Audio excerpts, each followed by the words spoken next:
What's up, members of D12? It's your commissioner. I'm back at it again. Coming back to you with some more power rankings. And we are up to number 9. And that is DDP Bang. The theme song that I chose for the Donkey Punch is the theme song from the Jeffersons because he is moving on up. Now, granted, from last year, there was no place for him to go but up, coming off of the worst regular season, the only winless regular season in D12 history. Yes, he did beat me in the playoffs, or the anti-playoffs, so I have the license plate, but things are looking up ever so slightly. And part of the reason why they're looking up for him is because of his crappy division that he's in.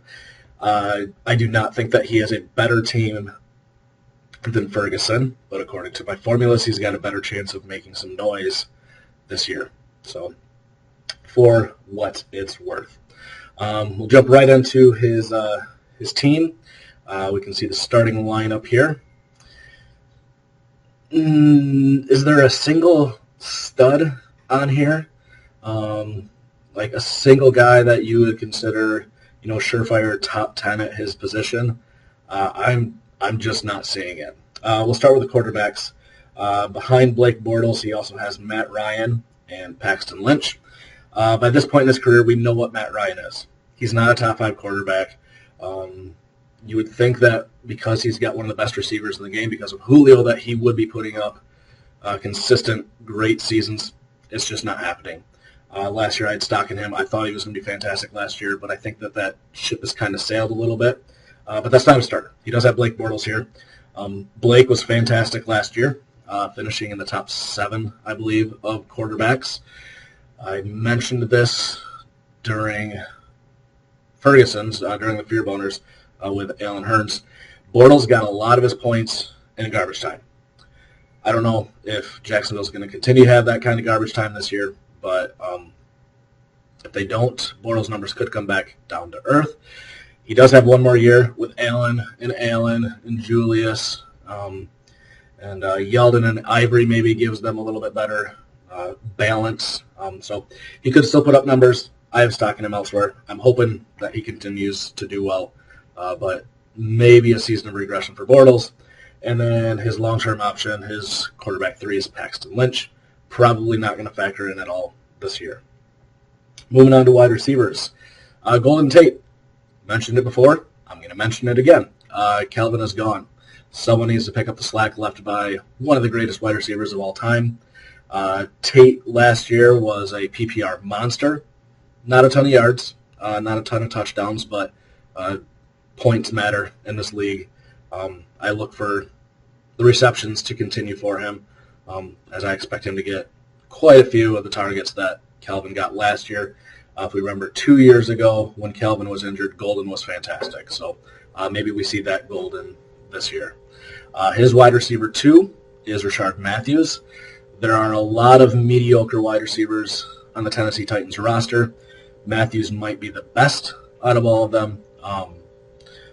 Maybe he's looking at a 1,000-yard season. 80 catches, maybe 7 touchdowns or something like that. Not a terrible wide receiver 2, but for his team anyway. But still, not a stud.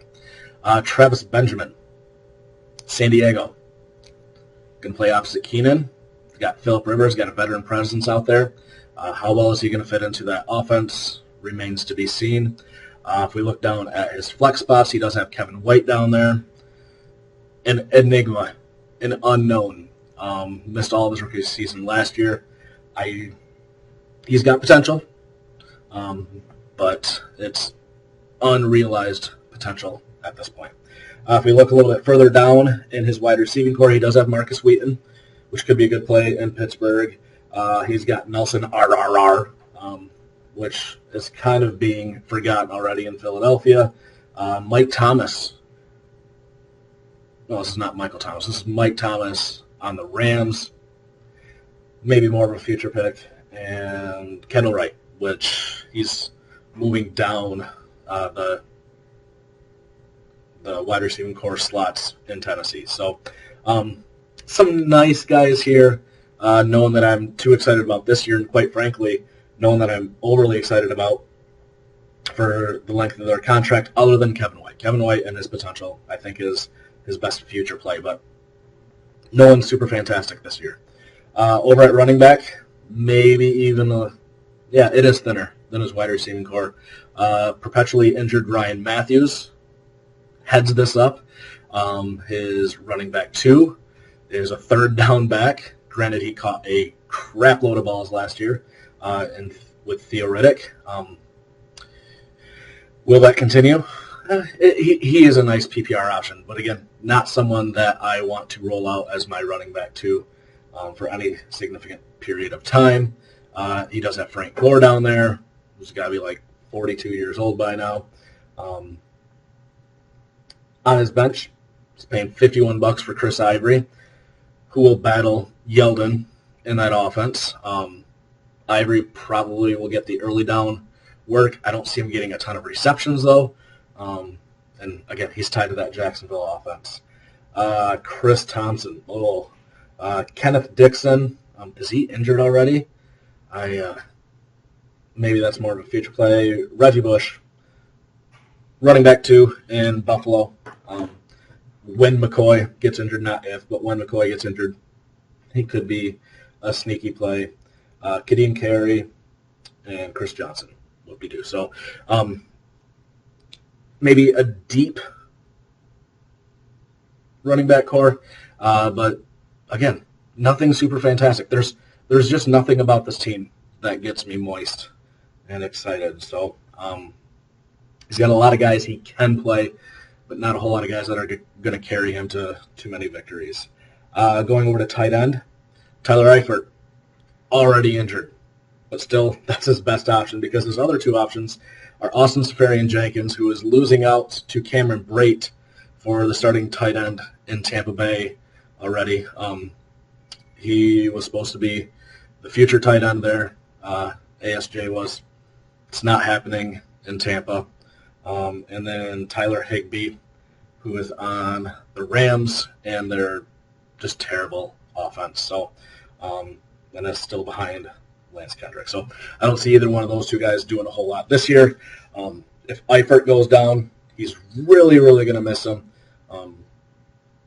And Eifert is already down. So he needs Tyler to come back quickly if he expects to put up any points at his tight end position. See his wins futures over there. He's peaked just below 6.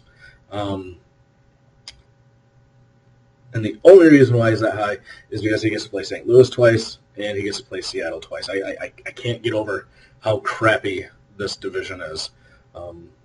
But because he's in that division, my prediction, I actually think he's going to finish 6 and 7. I was debating between 6 and 7 and 7 and 6. 6 and 7 might be good enough to win that division. I don't think it's going to be, because we haven't seen one of the teams yet, but it might be good. So if we look at his odds down below, the playoff odds, this is the lowest number that we've seen up until this point because, again, his team is so crappy. Predicted record of 6 and 7. His division has still only plus 180. Now, he's probably not going to win the championship, but he could easily finish in the money if a couple things break his way in the division. And then decent odds, of finishing last. So, not a whole lot to get excited about this team. In terms of actual talent, I put him 10 behind the Fearboners, but because of the division he gets to play in, the competition that he's going to face, he is ahead of the Fearboners. So that's what I got for DDP. Be back. What time is it? I'll try to do one more yet before class at 3. Peace.